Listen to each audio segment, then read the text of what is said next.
కొంచెం my dear students, hi ma'am. ఈరోజు second group ఇది. అంటే ఆల్రెడీ ఒక గ్రూప్కి చెప్పిస్తున్నాను blocks. Colour combination is the most important. ప్రతి ఒక్క ఆర్ట్కే కాదు, మీరు ఒక ఆర్ట్ అండ్ క్రాఫ్ట్ చేయని, లేకుంటే క్లాత్ పెయింట్ చేయని, గ్లాస్ పెయింట్ చేయని, ఏ దాంట్లోనా చేయొచ్చు.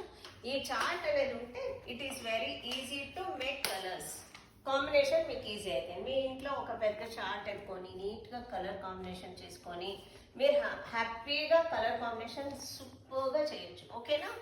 Yes ma'am. My dear students, yes ma'am. ఏమేమి వాడినాము? క్రయాన్స్ వాడినాము, బ్రష్ పెన్స్ వాడినాము,